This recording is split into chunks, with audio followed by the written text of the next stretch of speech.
Bismillahirrahmanirrahim. Raditu billahi rabba wa bil islami dina wa bi Muhammadin nabiyyan wa rasulah. Rabbi zidni ilma warzuqni fahma. Amin.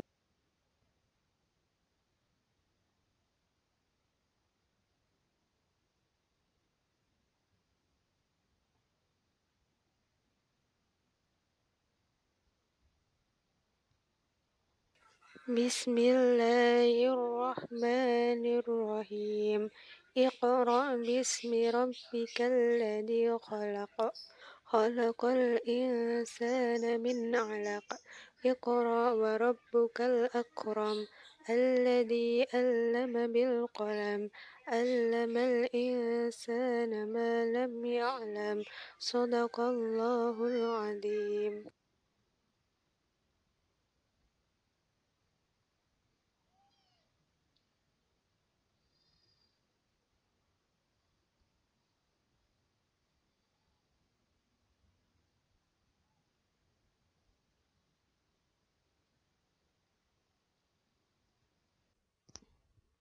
Assalamualaikum warahmatullahi wabarakatuh. Baiklah anak-anak, pada siang hari ini di mata pelajaran akhlak dan tasawuf kita akan mempelajari mengenai konsep kewalian dan karomah dalam tasawuf. Nah, yang pertama kita akan mempelajari mengenai asal-usul dari kewalian. Jadi, ajaran kewalian memiliki basis yang kuat dalam Quran dan hadis. Ajaran kewalian itu telah ada dalam kepustakaan Islam, terutama dalam kajian tasawuf.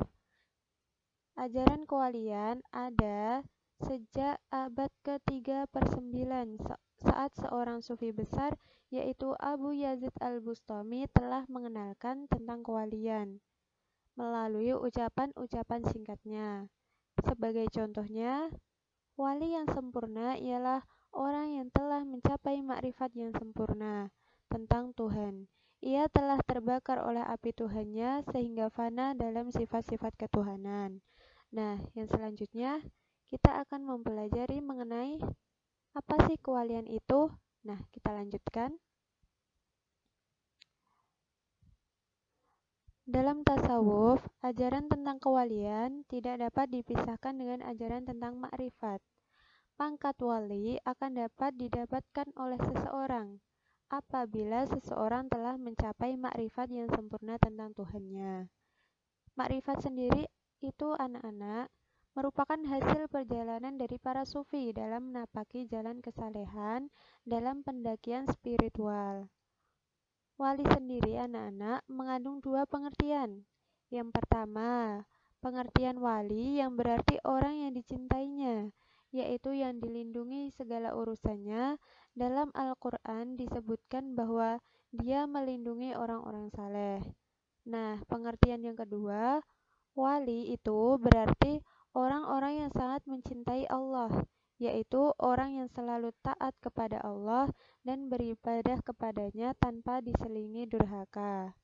Nah, jadi kesimpulannya, seorang wali itu adalah seseorang yang telah mencapai ilmu rahasia yang disebut dengan makrifat, yaitu terbukanya hijab antara hamba dan Tuhannya.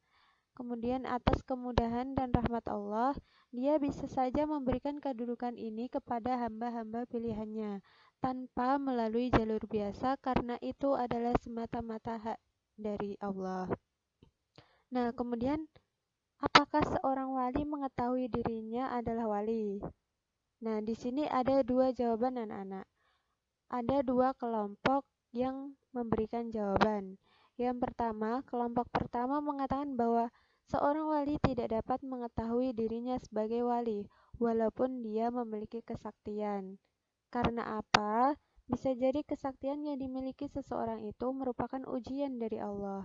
Pada prinsipnya, tidak ada siapapun yang mengetahui apakah dia benar-benar dicintai oleh Tuhannya. Nah, jadi kelompok yang pertama ini berpendapat bahwa seorang wali itu tidak dapat mengetahui dirinya sendiri itu sebagai seorang wali. Nah, kelompok yang kedua itu berasal dari kalangan Syekh Sufi. Nah, dari kalangan ini mengatakan bahwa seorang wali boleh mengetahui dirinya adalah seorang wali dengan cara membaca petunjuk-petunjuk Allah yang memberikan keramat kepadanya sampai akhir hayatnya. Nah, jadi yang kelompok kedua itu mengatakan bahwa seorang wali itu bisa mengetahui dirinya adalah seorang wali. Nah, dengan cara apa? Dengan cara membaca petunjuk-petunjuk dari Allah.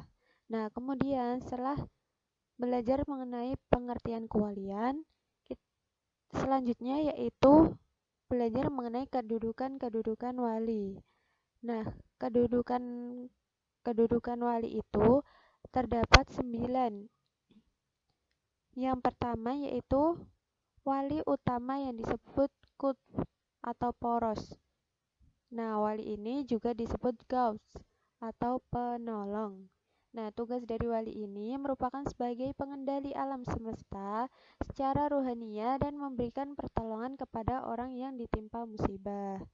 Nah, yang kedua, al-autop atau pilar-pilar alam semesta. Nah, wali ini bertugas sebagai penopang 4 penjuru alam, yaitu timur, barat, selatan, dan juga utara.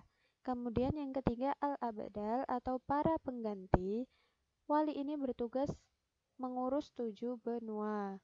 Dan yang keempat, al-nuqaba atau para pemimpin, tugasnya yaitu mengatur perjalanan 12 falak. Yang kelima, al-nuqaba, orang-orang yang mulia, bertugas untuk meringankan beban makhluk.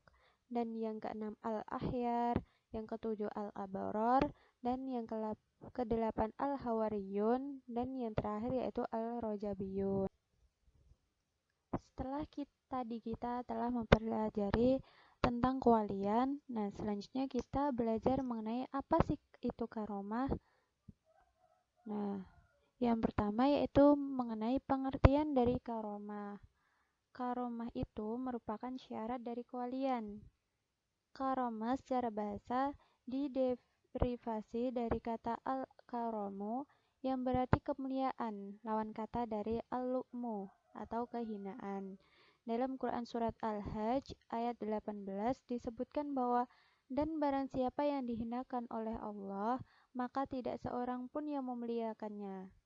Al-Tabari menjelaskan bahwa yang dimuliakan dalam ayat tersebut adalah orang-orang yang ia cintai. Jadi, orang-orang yang dicintai oleh Allah. Kemuliaan di sini berupa kebahagiaan. Sedangkan ihanah Allah merupakan malapetaka atau kesusahan atau al-syakwah. Karomah sendiri itu sesungguhnya merupakan istilah yang tidak asing bagi umat Islam, di mana karomah ini merupakan bagian dari agama Islam. Oleh karena itu, ahlu sunnah wal jamaah mempercayai adanya karomah yang dimana karomah ini datangnya dari sisi Allah.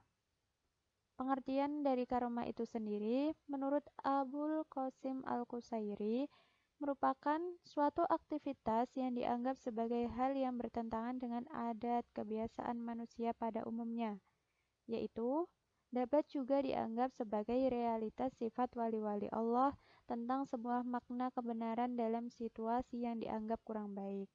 Karomah itu juga dapat dianggap sebagai hal yang sangat luar biasa yang diberikan oleh Allah kepada kekasih-kekasih pilihannya. Sedangkan menurut Syekh Ibrahim Al-Bajuri dalam kitabnya, dijelaskan bahwa karomah adalah sesuatu luar biasa yang tampak dari kekuasaan seorang hamba yang telah jelas kebaikannya, yang ditenyapkan kepada adanya ketekunan di dalam mengikuti syariat Nabi. Karomah dapat berarti juga peristiwa yang luar biasa yang keluar dari hukum alam. Namun karomah dapat pula berarti merupakan akibat dari suatu sebab, tapi masih dalam lingkup manifestasi taufik Allah. Jadi karomah itu tidak semua orang mendapatkan karomah ya, hanya kepada orang-orang tertentu yang dikehendaki oleh Allah Subhanahu wa taala.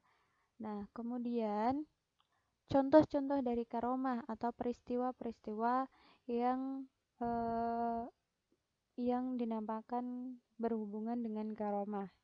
Yang pertama adalah kisah daripada Ashabul Kahfi, yakni bahwa ketika ketujuh orang pemuda keturunan dari bangsawan dari Rum yang sangat mengkhawatirkan keimanan mereka. Nah, peristiwa ini terjadi sesudah zaman Nabi Isa alaihissalam. Ketika itu raja mereka tidak sepaham, bahkan sangat benci sekali dengan apa yang mereka yakini. Kemudian, ketujuh orang pemuda itu pun keluar menjauhi kerajaan dan kemudian masuk ke dalam gua. Kemudian mereka tertidur di dalamnya selama 309 tahun. Dan itulah salah satu dari bentuk karomah yang ada dalam Islam versi kitab Jauharut Tauhid karangan Syekh Ibrahim Al-Lakani. Nah, kemudian yang kedua ada kisah lain, kejadian lain yang dialami oleh Maryam binti Imron radhiyallahu an yang selalu mendapatkan makanan di mihrab. Sedangkan Maryam sendiri itu tidak pernah keluar dari mihrab. Selain itu, ada kejadian yang terjadi pada Amir bin Fuhairah ketika dia wafat. Saat itu jasadnya diangkat oleh para malaikat dan disaksikan oleh para sahabatnya, yaitu Amir bin Tufail.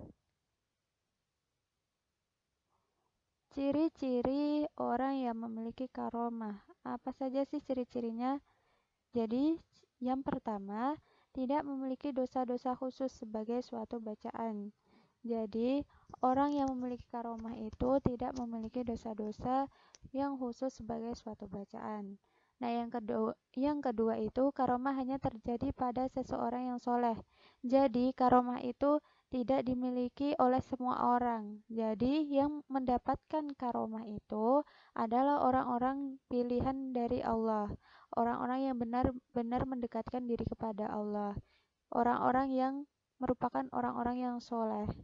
Kemudian yang terakhir, yaitu seseorang yang memiliki karomah itu tidak pernah secara sengaja mengaku-ngaku bahwa dirinya memiliki karomah. Tujuan pemberian dari karomah, anak-anak. Yang pertama itu untuk apa? Untuk agar dapat lebih meningkatkan keimanan kepada Allah. Dengan diberikannya karomah kepada seseorang, maka akan meningkatkan keimanan seseorang itu kepada Allah, akan bertambah keimanannya kepada Allah. Kemudian masyarakat menjadi lebih percaya kepada seseorang wali Allah yang senantiasa meneruskan perjuangan Nabi Muhammad SAW. Nah, jadi dengan pemberian karomah ini, masyarakat itu lebih percaya kepada orang-orang yang telah dipilih oleh Allah untuk meneruskan perjuangan Nabi Muhammad SAW. Dan yang terakhir, karomah merupakan bukti nyata meninggikan derajat seorang wali agar dirinya selalu tetap istiqomah di jalan Allah.